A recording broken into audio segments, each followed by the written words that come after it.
Yo les gars, c'est Romy, 1er février, 7h50, le spin numéro 20. On fait le tour des marchés européens. Je vous donne mon sentiment pour la session. A tout de suite. Are you ready?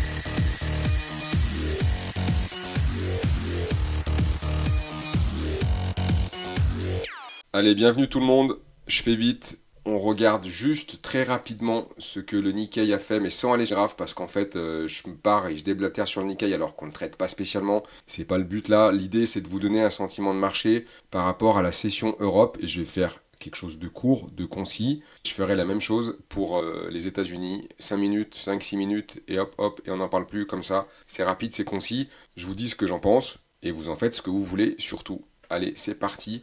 Asie, on va voir juste l'Asie ce qui s'est passé et on voit que l'Asie, il y a un léger repli sur le Nikkei, 1%. Les Chinois avaient touché le fond, du coup ils sont remontés, mais c'est un peu particulier. Voilà, faut l'avoir en tête. On a, je regarde quand même, ok, qui a fait un gap, je vous le mets vraiment vite zef. On regarde juste ce qui s'est passé, c'est le cash. Hier, on a eu, c'est plutôt neutre en fait. Aujourd'hui, on voit qu'il y a un doji là qui est quasi pas parfait, mais presque. Donc ça va clôturer là où ça a fermé, puisque ça a clôturé en fait, donc on le sait déjà. Et on est en Arami, ça veut dire qu'on est complètement dans la bougie qui était plus ample de la session précédente. Du coup, vu qu'on a fermé là, on est à 0,90 parce qu'on a un gap en fait qui a jamais été repris et on est arrivé là. Eux ils comptent 0,75, je sais pas ce qu'on fout. Enfin voilà, on y est. On y est les gars. Donc voilà, c'est terminé. On n'en dit pas plus. Hop, je vous fais voir la Chine vite fait. Voilà, on était sur la MM. Je voulais pas faire l'Asie. Allez, vite zef. On est sur la MM 54 heures. On a eu un beau reflux. Là, c'est Vendée, le bordel, machin. Enfin, tout ce qu'on connaît qui va bien. On est de nouveau sur une base là qui est matérialisée par un super trend 4 heures.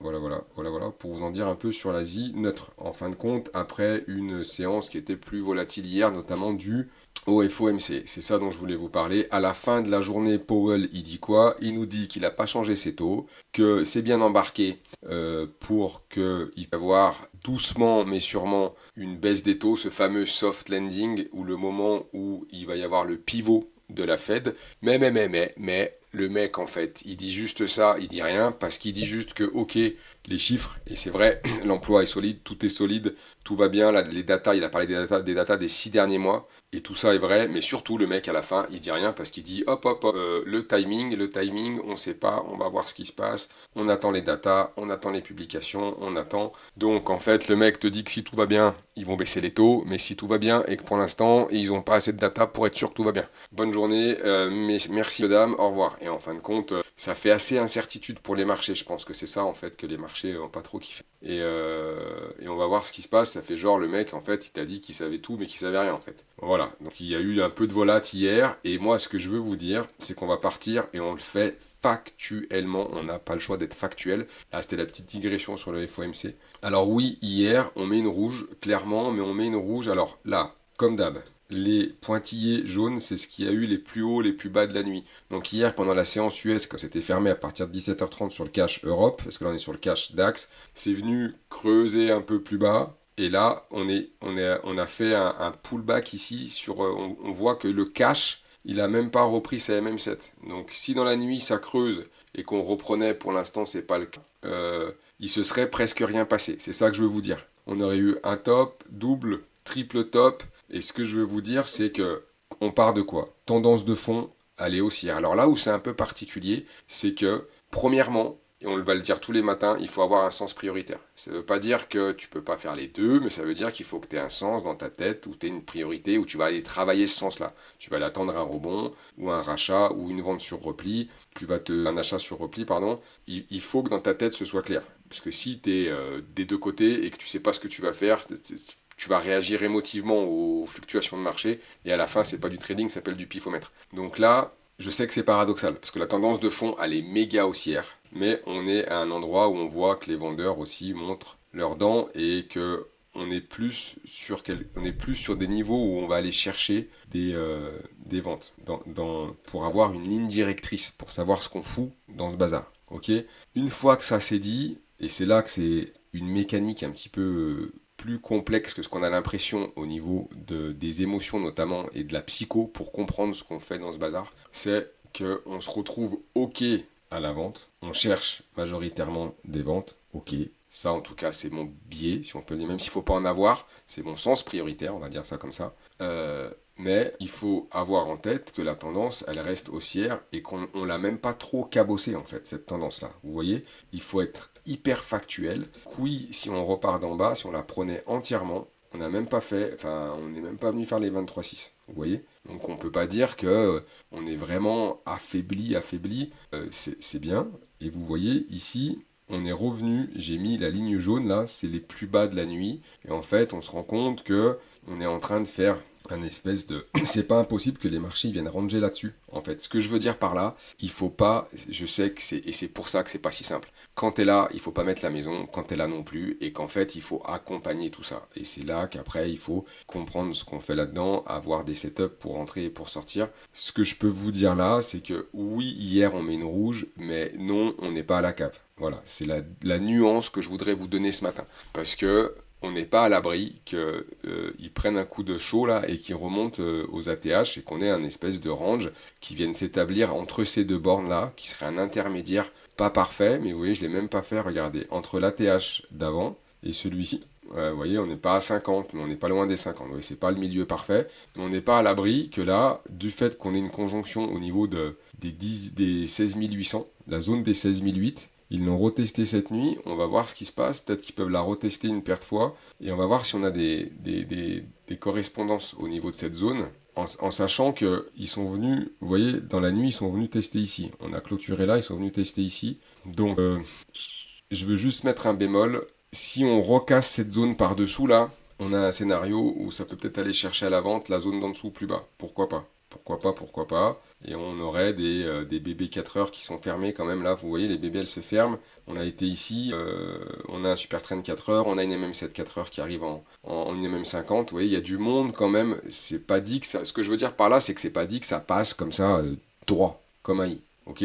Donc, mollo les gars, là on est sur le cash, sur le CFD. Ce que j'ai fait moi sur le CFD là, c'est que j'ai revu ici parce qu'on avait fait un rebond sur les 31,8 et qu'on avait un petit signal sympa par là, vous voyez, avec les MM50 15 minutes qui arrivent en renfort et que je joue le fait qu'il s'est remonté et qu'il revienne tester cette zone. Mais pour être franc avec vous, c'est quand on va revenir sur cette zone là, si on y revient, on est en route, je prendrai un TP. Et c'est de l'intra, je vais pas faire le fou, parce que je veux voir comment il réagit sur cette zone. De la même façon qu'ici, quand ils l'ont passé, ils l'ont pullbacké, ils sont repartis. Donc là, ici, ils sont venus, ils l'ont testé, on peut avoir la surprise d'avoir un double bottom, c'est ça que je veux qu'on garde en tête, et qu'une fois qu'on est arrivé là, si on n'a pas vendu plus haut et qu'on l'a pas repris assez tôt, quand le marché va ouvrir, il faut voir ce qui va se passer, cette zone-là, la vendre, pas n'importe comment. Pas n'importe comment, parce qu'on n'est pas à l'abri qu'ils fassent un ping-pong et qu'ils viennent nous rechercher les plus hauts récents. Ce serait pas plus déconnant, puisqu'on n'oublie pas que la tendance de fond, elle est super haussière, que le calage, il se fait pas comme ça, qu'en fin de compte, le FOMC hier, il a rien dit de ouf, donc Powell, à la fin, faut y aller mollo. Voilà pour le DAX, j'espère que ça vous est utile. Là, on a le CFD de l'Eurostock 50. Intéressant parce que c'est une pondération de plusieurs valeurs européennes, en sachant que les valeurs européennes, les marchés sont pas du tout les mêmes mais c'est intéressant d'avoir une vue un peu plus globale. C'est un peu le S&P 500 entre guillemets, avec des guillemets énormes de l'Europe. Et on voit pareil que cet indice-là, il est venu retester sa MM7 daily, mais vous voyez, hier ça n'a pas été. On avait un range, je l'avais matérialisé ici, on est sorti, c'est là que j'ai mis ma petite bulle. On est sorti par le haut, on n'est même pas venu retester le haut de l'ancienne zone.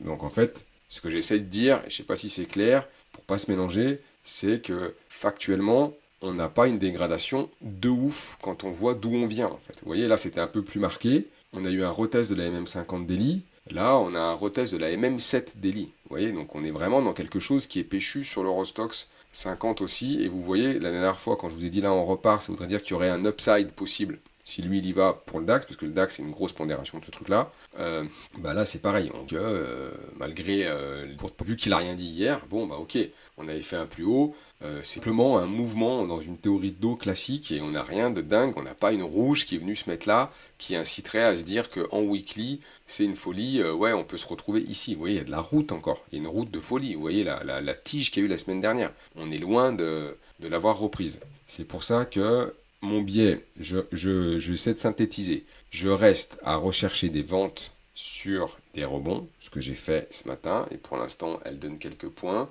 Je vais en clôturer une partie quand on va revenir sur les plus bas de la nuit, quand on va les retester, ok. Il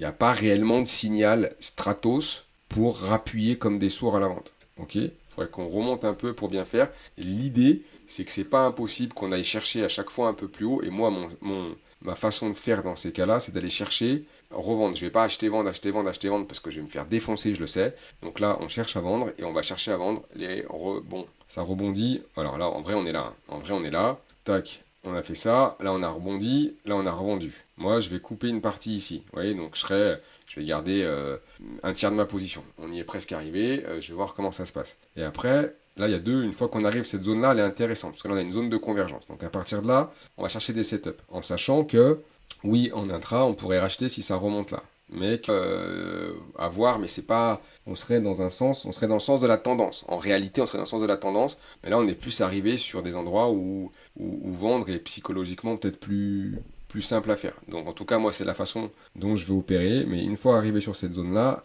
on va chercher les setups. Et on y arrive là, on va voir l'ouverture, comment ça se passe. J'espère que je suis clair, les gars. C'est vrai qu'il y a des fois, c'est pas si simple de l'être parce que le gros problème de ce bordel, c'est que ça a tendance à te mastiquer le cerveau. C'est fait pour, du coup, là j'ai fait une vidéo quand même de 12 minutes. Oui, ça fait trop long, j'en ai pas fait. Faut pas que je lâche parce que du coup, être clair c'est pas, et concis, c'est pas si simple. Allez, on passe ça vite fait. Dernière chose qui laisse sous-entendre que c'est pas impossible qu'on en remette une verte, c'est qu'en fait, le VIX, vous voyez, il s'est rien passé en fait, hier. Enfin, il s'est rien passé. Il est remonté un peu, mais vous voyez, il n'y a pas... Ce que je veux dire par là, c'est que personne s'est affolé, en fait. Voilà. Si vous voulez retenir un truc au bout de 12 minutes, 13, je vais faire vraiment plus vite. La prochaine fois, il faut vraiment que je sois plus concis. Mais si, à mon avis, vous devez retenir un truc, c'est que, en gros, hier, ok Powell, ok, rien du tout, en fait. Ça fait un petit retracement, on va voir ce qui se passe.